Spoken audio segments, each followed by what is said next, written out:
welcome back to the Citizen Channel. You're all staying safe and well. And another I didn't know that. We're going to look at probably a bit more interesting than the game itself. We're going to have a look at the United review programme. Again, staples, so you can nice double-sided poster in the middle for young United fans. I wish City would still do something like that, but yeah, I don't suppose sales-wise we can match United review, can we, unfortunately? So we'll have a look inside, see anything, any facts and oddities within the hard copy memory of the game. Yes, a bit out of breath. I just come upstairs. I must be getting old. Only come up the stairs, but yeah, I feel a bit run down anyway, so that's probably why. £4 for 84 pages. Just a moment of your time, guys, just to mention the podcast I do with Mike Long from South Korea. Originally from Northern Ireland, big City fan like me, of course. Not as old as me, so he's obviously he's getting on a bit though. Yeah, the pod is now in its 7th year. Sorry, Mike. Pod is now in its 7th year. It's featured such people as Walter Smith, yes, Ray of Man City TV, Colin Savage, of course, financial guru for Manchester City. Just me and Mike at the moment, but we talk all things City. We usually cover a game or two at a time, depending when how quickly the games are coming round. So give it a listen, guys. You can check out on things like Spotify, Apple, SoundCloud. Yeah, give it a subscribe. That'd be absolutely wonderful, and just enjoy it. And we try and have a bit of fun on it as well. So join us on that as well if you can, guys. Anyway, back to this.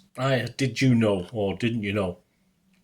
What about them and us? Well, Schmeichel, interestingly enough, I saw this in the commentary, I think, played 13 derbies. He played 11 for United, winning 8 and drawing 3.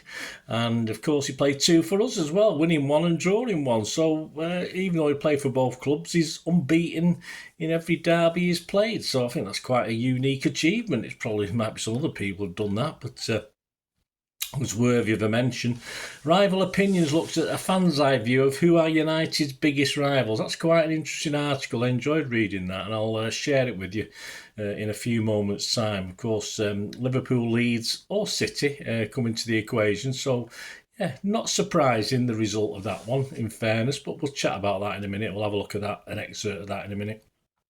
Ways to win a derby looks at tight games in the past that have swung, well, United's way, sadly. So I won't be wasting your time with that one. A bit biased. Why not include, I mean, there's about 10, 12 United victories by the odd goal. Why not just stick a couple of City ones in? I've never understood this. I mean, there's still, obviously there's demand from City fans to buy this magazine. So why not put something in for the opposition? I mean, I've had a groan about that in the past, but I just think it's, just for a little bit of balance. I mean, I don't expect it to be 6-6 in favour of one or the other, but just at least put a couple of City ones in. But that just means I won't be doing it, so I won't be featuring anything on that one.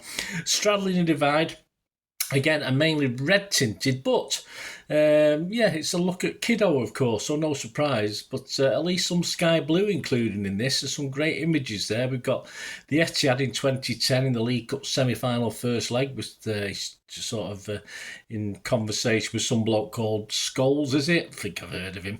Great image though in red of former teammates, red and blue, before Matt Busby's testimonial in 1991. So I'll let that one sneak through. That's okay.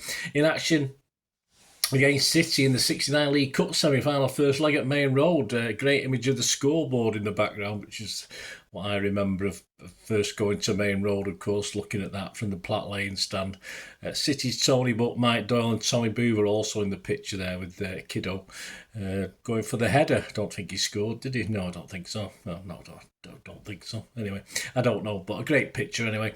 A picture from 2013 as Kid shakes Fergie's hand. I hope he had some of that bacterial wipe afterwards, with Mancini looking on. A 1977 picture as Kiddo for City clashes with overrated, in my opinion, United keeper Alex Stepney. On the 8th of March 1969, Kid and Tommy Booth in action. And also the final picture, great picture there before last season's derby, with John Aston, Tony Butt, Paddy Crerand, Alex Stepney and Kiddo, of course. And Sowerby's on that picture, but unfortunately he's obscured behind a couple of the guys, so you can't see that. Of course, this was the 196th derby. We played 195 according to the United stats. I've not had time to check them, so we'll have to go with it. We've won 61, drawn 54 and lost 80, so we didn't close the the gap, did we? So we've drawn 55 now after this Dower game. But goals are interesting. They've scored 200. Sorry, we scored 275. They've scored 278. What didn't we know? Did we know about City? Well, the game versus Palace, I think I read this, but I don't think I've mentioned it anywhere. The game versus Palace this coming Saturday, as I'm recording this, will be the first Premier League game to use semi-automated offside technology. Let's hope they get it right. Goal scorers this season, all competitions so far. Haaland is 30. I don't know how many more he's going to be getting if he comes back this season. I'm not too sure. Foden's our second highest scorer with 10, which surprised me. Doku and McTa both have 6. And Gvardiol, Kovacic and Marmoush all on 5. So not prolific this season, have we? Let's be honest about it. There's a great classic picture. Yeah, I'll just read out what it says about this one. Pre-City's Wembley matchup with Everton in 1933. I'll just see if we get me... We can read this without me readers. There we go. Classic picture. You don't see goalposts like this anymore. Well, certainly not in an FA Cup final. This 92-year-old photo was taken at Wembley Stadium 2 days before the 1933 FA Cup showpiece between worthwhile City and Everton, as the ground staff made their preparation. Away from the stadium was much anticipation for the final between two talented teams from the northwest. Yes, the Toffees had Dixie Dean, but City had Eric Brook in attack with an equally ferocious shot. And in midfield for City that day was a 23-year-old Scot by the name of Matt Busby. The future Reds boss would wear number 19 that day, while Brook had number 12. The reason? It was the first FA Cup final in which players donned a number to help them be identified, with Everton given 1 to 11 and City 13 to 22. Unfortunately for City, the Toffees were too good for them, winning 3-0, but City would get their hands on the trophy for a second time a year later. Fast forward 9 decades and City are chasing an 8th success in the competition, with a Wembley semi-final date with Forest to come later this month. We certainly are, so let's hope we can do that. But I thought that's a great picture, classic picture of Wembley. It's a great picture for 90 odd years ago, isn't it, that one? So there you go. Right, back to that rival opinions. Let's have a quick look at this before we go. Let's have a see. I think we're all right on reading this one because it's black on white. We've got a chance. When it's other colours on other colours, I struggle. But let's have a go at this one. Rival opinions. Under Pep Guardiola, the Blues have become England's football's dominant force, you say. But does that make them our number one adversary? Well, let's see what's said in this one. Among United fans, it's widely agreed that the Reds' 3 greatest enemies. Oh, it's not nice. Yeah, enemies. Are Leeds, Liverpool and Manchester City. But what order should these names come in?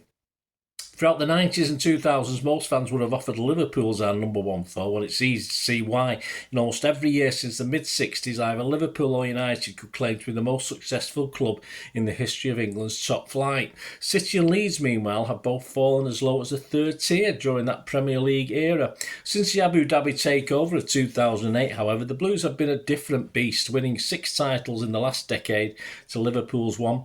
But has any of that changed how United fans feel about our major rivalry? Are Liverpool still number one, or have the Blues usurped the Anfield Club?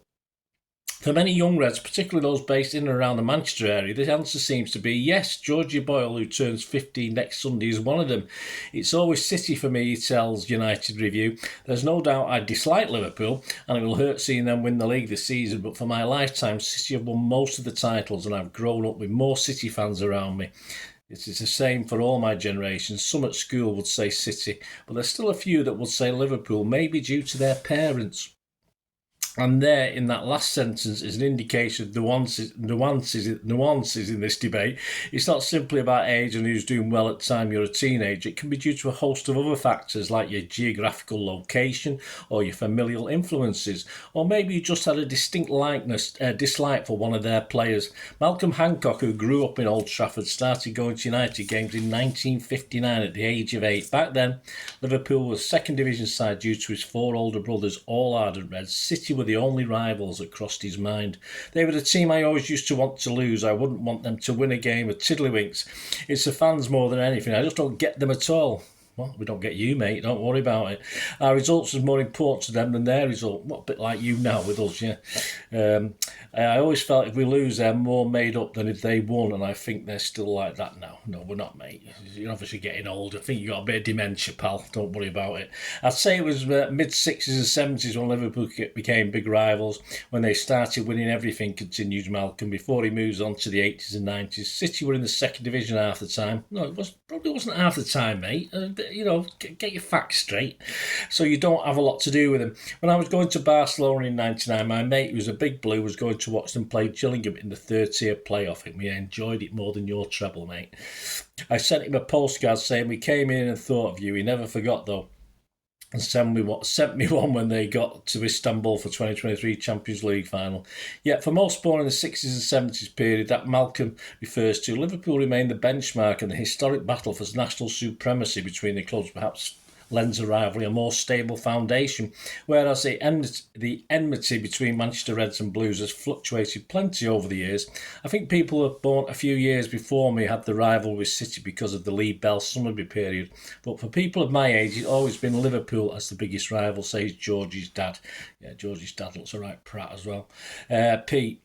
It was always the bigger attendance at Old Trafford in the 70s and 80s. It hurts more than Liverpool when Liverpool win the league. What is consistent across all of these conversations with fans is that once a number one rival is decided, an individual rarely changes their mind no matter what happens thereafter. So maybe in 20 to 30 years we'll have a large segment of our support, the children of the Guardiola era, who see City as our preeminent opponents. Or perhaps that will only apply to fans in the Northwest, and the increasingly global popularity of the Premier League will keep Liverpool in pole position for most.